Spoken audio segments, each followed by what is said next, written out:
Class 8th, it's time for your final terms. We start on with the first chapter of your final term, chapter 5, the endocrine system. This chapter is concerned with control and coordination. Now, our body is like a huge machine in which there are various cells forming tissues, tissues forming organs, organs forming organ systems, and all these organ systems like respiratory system, the excretory system, the digestive system, the nervous system, the muscular system, all have to work together so that a particular function can be carried out. Plus, we also have to adjust to our external surroundings, and this can only be brought about by control and coordination. If one of the systems of our body is not in adjustment with other systems of our body, then what will happen is a total malfunction in the body.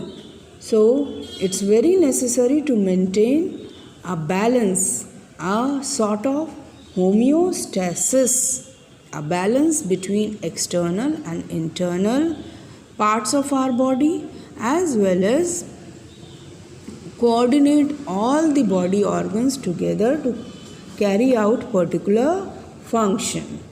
So the control and coordination in our body is brought about by two systems mainly: the nervous system through neural control via nerves, and chemical control is done by endocrine system through the help of chemical messengers, hormones. Now there are certain differences between nervous control and chemical control. The nervous control is brought about by nerves. It is very fast, but its effect is localized, means it is only concerned with a particular gland or particular structure called as effector, while chemical control is brought about by endocrine system through hormones. The messages pass very slowly, their speed of transmission is very slow, but the effect is generalized. It affects not only that particular structure, but the whole body is influenced by that hormones. So let's talk about now the endocrine system. The endocrine system is made up of special glands which are located in certain parts of our body, and they are located much far off from their target, from their site of action, which you can say. So they have to reach their site of action through our body. But like the nerves or the circulatory system, they don't have particular connections serving them only. So they release their secretions into the circulatory system, and the circulatory system carries it to the site of action.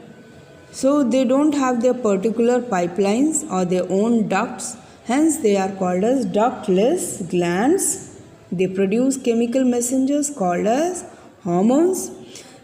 We have other kinds of glands also in our bodies which have ducts.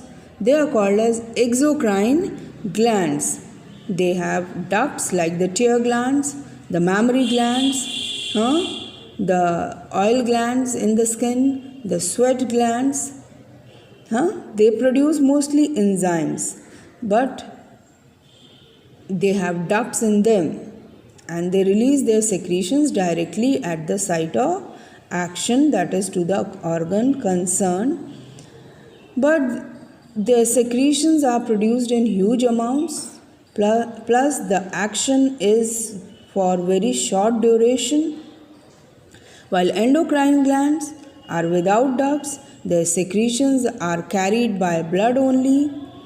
The hormones are produced in very tiny amounts and they have a very long and generalized effect on the body. The endocrine glands which are in your syllabus are pituitary gland, the thyroid gland, the pancreas, the adrenal and the gonads.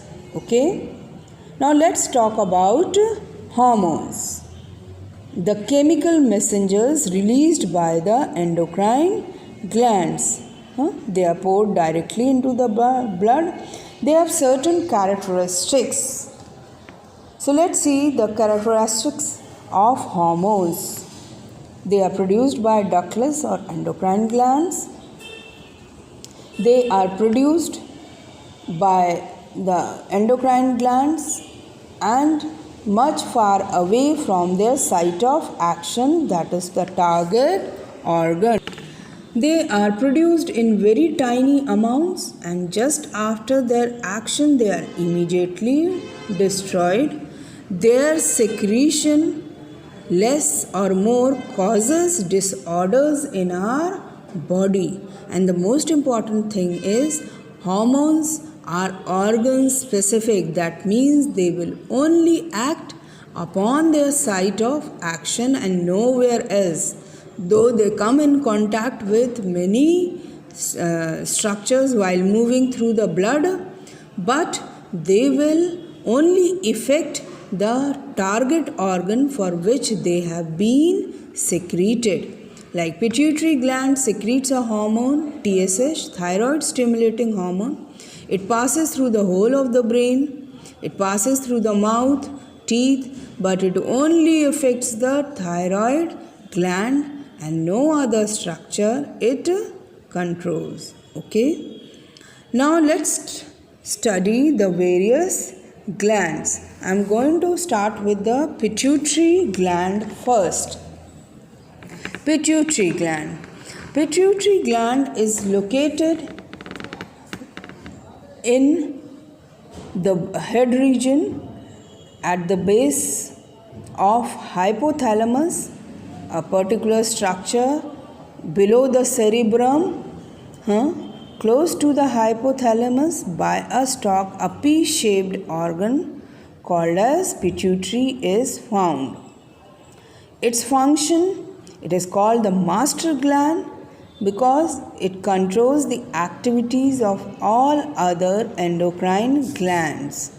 It has 3 lobes, the anterior lobe, the posterior lobe and the intermediate lobe.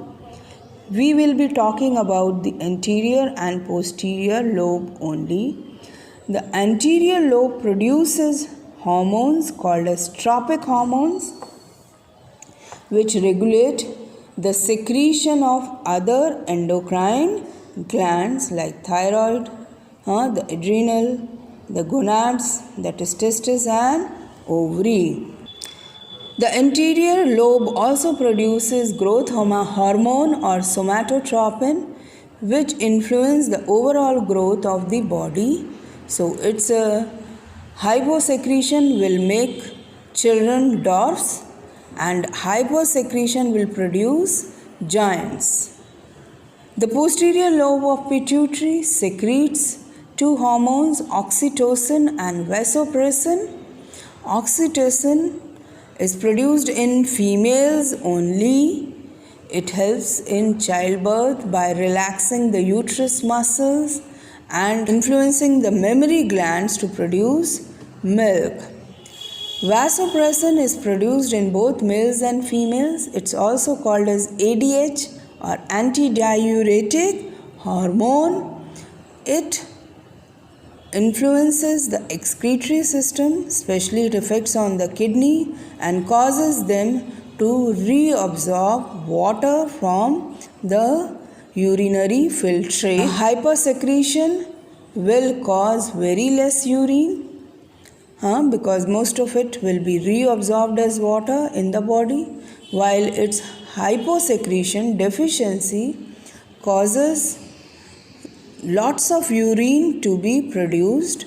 Such urine causes a disease called as diabetes insipidus. So that's all for this session. We will talk about the other glands in second session. Thank you.